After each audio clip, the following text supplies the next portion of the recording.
के प्यार की, मोहब्बत की चर्चा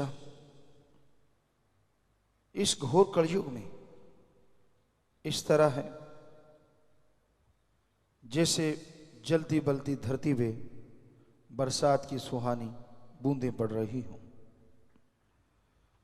उसकी चर्चा मात्र से इंसान के दिलो दिमाग में खुशी की एक लहर उठती है जो उसकी तमाम परेशानियों को, तमाम मुश्किलों को काफी हद तक खत्म करने में मदद करती है।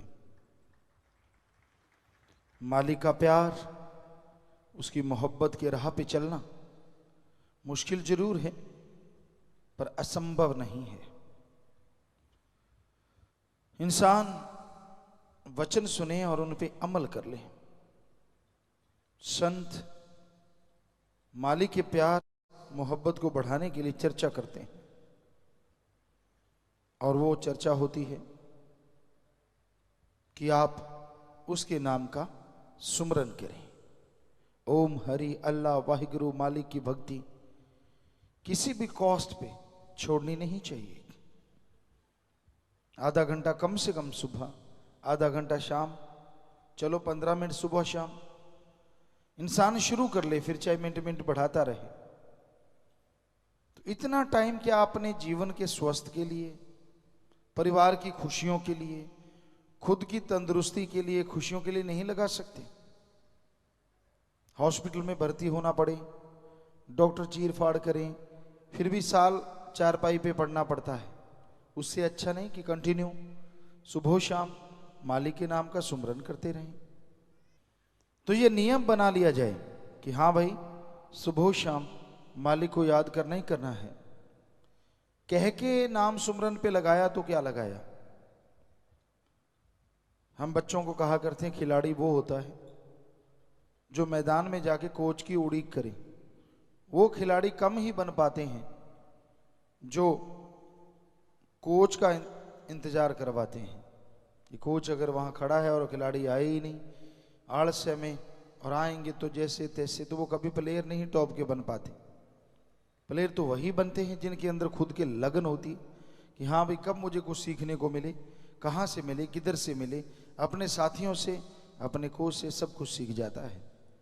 वैसे मालिक के प्यार में, मालिक के प्यार में कह के सुमरन करवाया तो क्या करवाया, कह के तड़प लगवाई तो क्या लगवाई, अंदर से तड़प लग जाती है।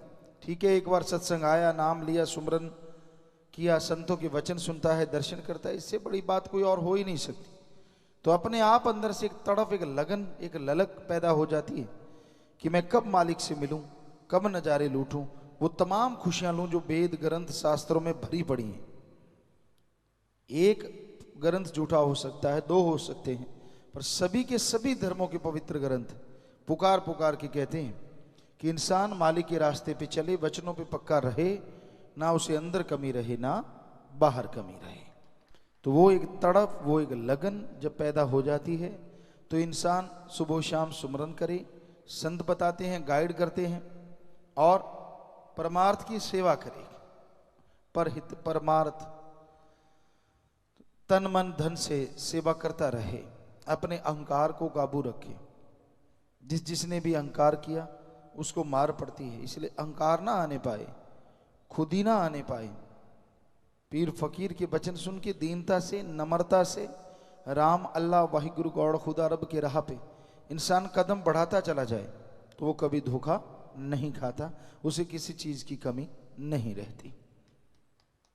तो अगर आप मालिक के प्यार, मोहब्बत की खुशी हासिल करना चाहते हैं, उसकी दया में रहमत के काबिल बनना चाहते हैं, तो ये जरूरी है कि आप मालिक के नाम का सुमरन करें, उसकी बनाई सृष्टि की निस्वार्थ भावना से सेवा करें। तभी मालिक की कृपा दृष्टि के काबिल बनेंगे, तभी जन्मों जन्मों के पाप कर्म कट जाएंगे और मालिक के रहमो करम से आप माला माल हो जाएंगे।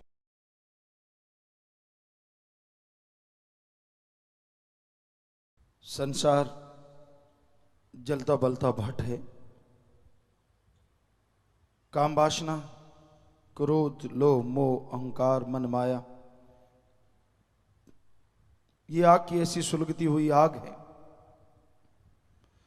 जिसके अंदर भी ये जलती है तो इस तरह से जलती है कि इंसान कभी चैन नहीं ले पाता। सुलगती आग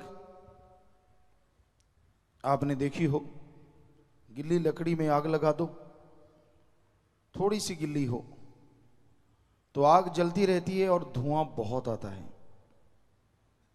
तो सांस बंद होने को होता है, बुरा हाल हो जाता है इंसान का। तो ये तो कुछ भी नहीं, काम वासना क्रोध लोभ मोह अहंकार मन माया की जो आग इंसान के अंदर सुलगती है वो इंसान को इतना गिरा देती है, इतना गिरा देती है कि इंसान के लिए इंसानियत, अल्लाह वाहिगुरु गॉड खुदा राम कोई मायने नहीं रखता। बस सुलगती आग में हमेशा सुलगता रहता है, हमेशा दुखी परेशान रहता है।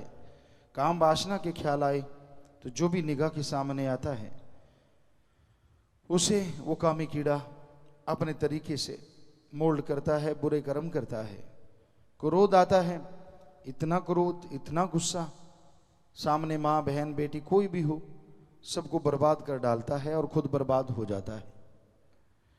इसी तरह मोह ममता में अंधे जो हो जाते हैं उन्हें अच्छे बुरे की खबर नहीं रहती, सिर्फ अपना ही अपना नजर आता है और वो अपनों को ही शैतान बना डालते हैं और फिर सारी उम्र दुखी रहते हैं।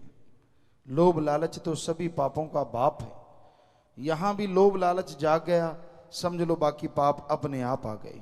बेपरवाह सच्चे दाता रहबर फरमाया करते, लोभ है सर्व पाप का बाप।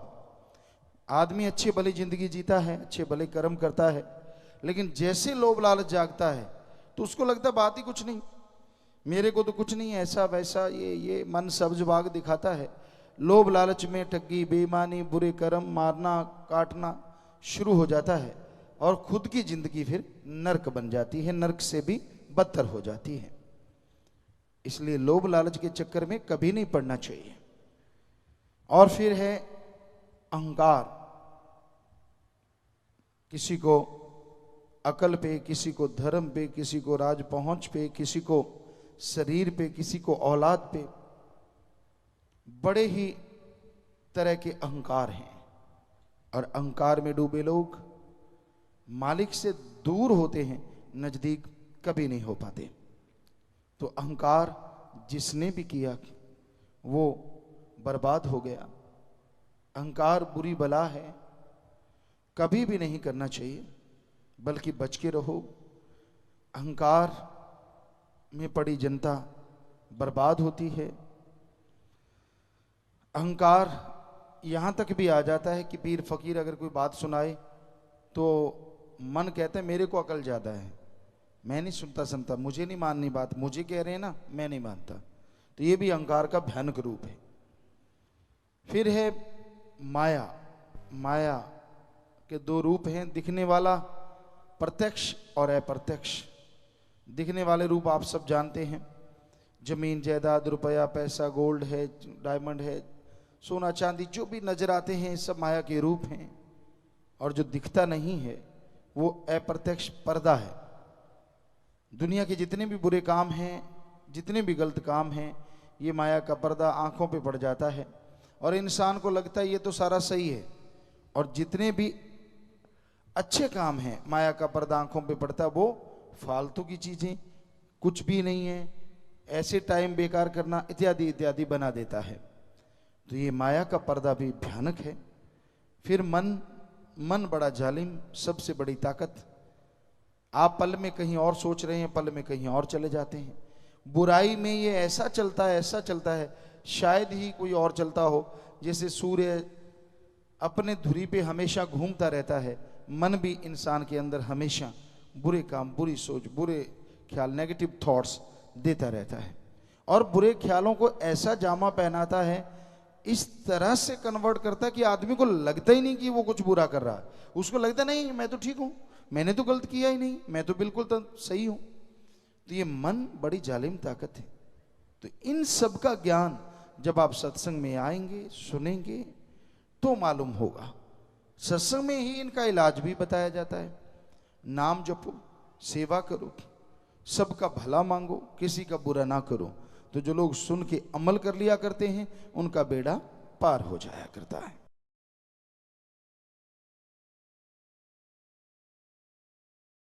मालिक का नाम भाग्यशाली जीवों के हिस्से में आता है और वो और भाग्यशाली बन जाया करते हैं जो मालिक के नाम का सुमरन किया करते हैं।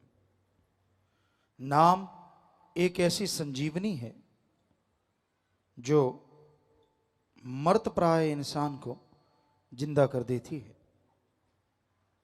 राम नाम, अल्लाह, वाहिगुरु, मालिक का नाम ऐसी रसायन है जो हर रोग में काम करती है।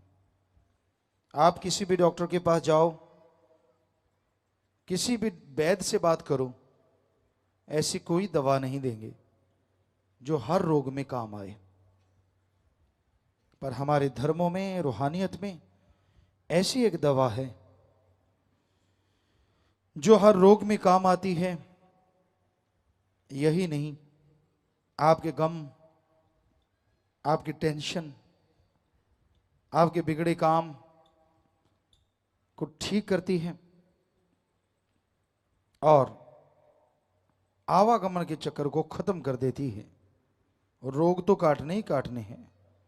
तो ऐसी एक दवा अल्लाह वाहिगुरु मालिक का नाम है, जिसे गुरु मंत्र कह लीजिए, मेथड ऑफ मेडिटेशन या ध्यान की विधि या नाम शब्द, उसका जाप करने से जन्म जन्मों की मैल धुल जाया करती है। उसका जाप करने से भयानक से भयानक बीमारियां कट जाया करती हैं। उसका जाप करने से आवागमन के रोग मिट जाते हैं। और राम नाम, अल्लाह, वाहिगुरु, गॉड, खुदा, रब की भक्ति इबादत करने से इंसान को वो कुछ मिलता है जिसकी कभी कल्पना नहीं की होती। इंसान माया के लालच में, बहकावे में आ जाता है और अपनी जिंदगी को नरक बना लेता है। किसी के बहकावे में आ गया, किसी की बातों में आ गया और बेवजह, बिना वजह अपने आप को बर्बादी के किनारे ले जाता है। तो कभी भी मनमते लोगों का संग ना करो, मन के कहे ना चलो, अल्लाह वाहिगुरु मालिक सदगुरु मौला के कहने के अनुसार चलो। उस वाहिगुरु राम, गॉड, खुदा, रब से मोहब्बत रखो। अगर आप उससे प्यार करेंगे, अगर आप उसकी भक्ति इबादत करेंगे तो यकीनन उसकी कृपा दृष्टि के काबिल बनते चले जाएंगे और वो सुख मिलेगा जो अरबों रुपए से आपको एक पल का नहीं मिल सकता। तो अगर आप मालिक की दया में रहमत को हासिल करना चाहते हैं, अगर भगवान की कृपा दृष्टि को पाना चाहते हैं, तो आप मालिक के नाम का सुमरन किया करो, मालिक की भक्ति इबादत किया करो। धन धन सतगुरु तेरा ही आशा सभी साध संगत जी से निवेदन है कि मेरा चैनल जरूर सब्सक्राइब करें जी। धन धन सतगुरु तेरा ही आसरा।